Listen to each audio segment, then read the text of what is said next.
a few health announcements in tomorrow's budget, but the federal government could struggle to get any health legislation through the Senate because of a crossbench boycott.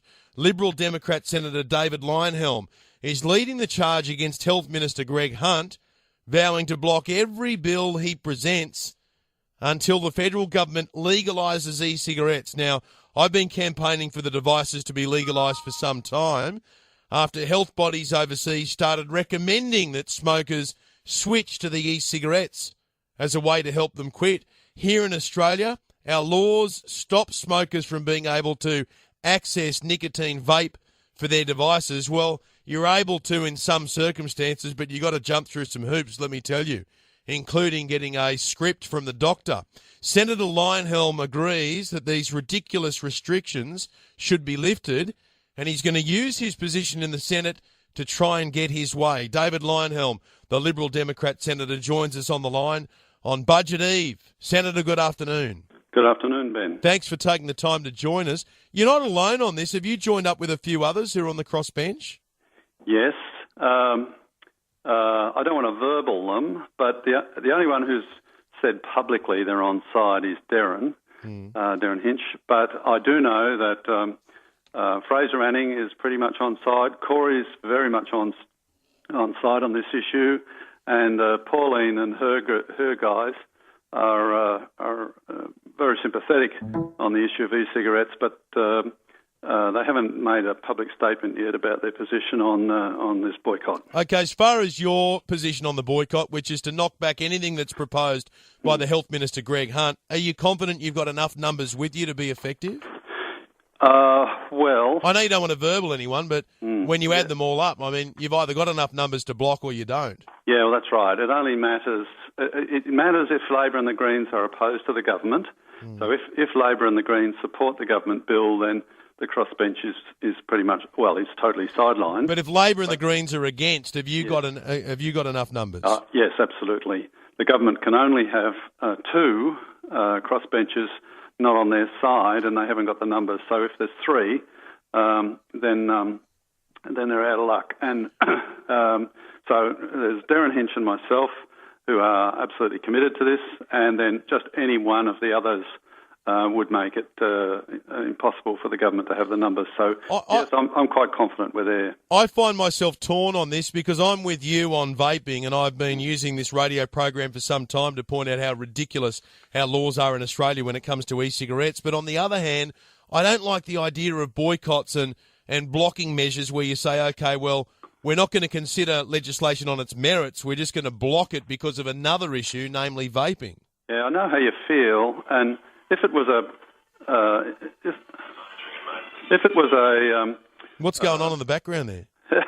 Unfortunately, my mobile phone's very busy today. That's all right. If it was a bill to reduce taxes or deregulate the economy or deregulate the health sector or something that was, core philosophy for me and the Liberal Democrats, then I agree with you. I'd have trouble upholding that. But quite frankly, I don't expect anything like that to come from the current health minister. Shall I say, he's not Libertarian inclined, and so I feel I'm on pretty safe ground.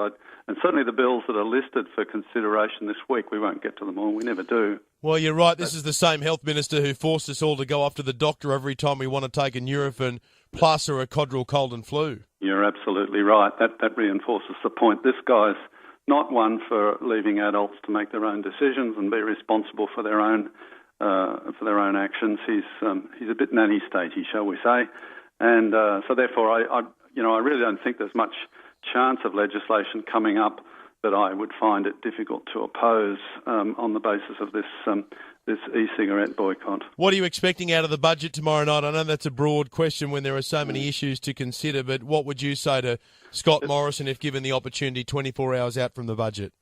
Well, it'll be what am I expecting is a lot different from what I'd like to see. Let's start with what you're expecting. What I'm expecting is personal tax cuts, but not very fast. They'll be slowly implemented. Some reductions in spending, but then on the other hand, they've already signalled they're going to throw some more money at some of the touchy issues like the Great Barrier Reef, for example. It's arguable whether it needs it, but the other side of politics is always rambling on about how it's dying, it's dying. Let's go to what you want, more importantly. That's more interesting. What I'd like is a substantial reduction in taxes, because I think, once people have their own money and keep more of their own money, they spend it in the economy, it generates more economic activity. As a result, the government collects more tax. As a result, that contributes more towards balancing the budget. So I'm in favour of tax cuts.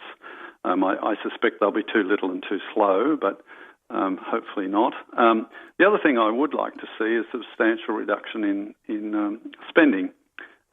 We are not taxing insufficiently. We are spending excessively. That's our basic problem. That's why we have a debt and deficit every year. That's why, for the last, I think it is 11 budgets, we've been promised a surplus in 4 years. And is that how many? Is it 11? I think it is, yes. Wow. Well, they're promising again this time around. In fact, we're going to get the surplus sooner, Senator. Yeah. Well, I suppose that's a change. It's been, in the next 4 years, in 4 years' time, we'll return to surplus. Ever since Wayne Swan was the Treasurer, I think we've been hearing it. So it may be that more good luck than good management. I think they'll be able to say, the surplus will be in 3 years or something like that this time. But it's, as I said, more good luck, and the good luck is there's a rise in the prices of commodities, exports, that sort of stuff. Yep. So as a consequence, the government is bringing in more money. What we really need, though, is a serious look at where we're spending the money that's being raised. And there's some really obvious low-hanging fruit. There's heaps of middle-class welfare. For example, you can be earning $349,999 a year and still get a childcare subsidy. I mean, that's insane, absolutely insane.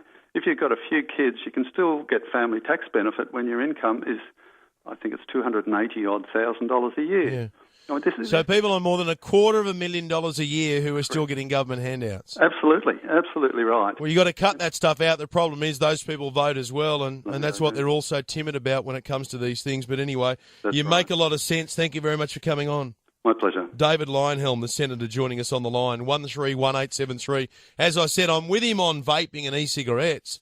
We're a unity ticket on that issue, but as a basic principle, I don't like the idea of holding the Senate to ransom over one issue and knocking back legislation that is unrelated to that one issue.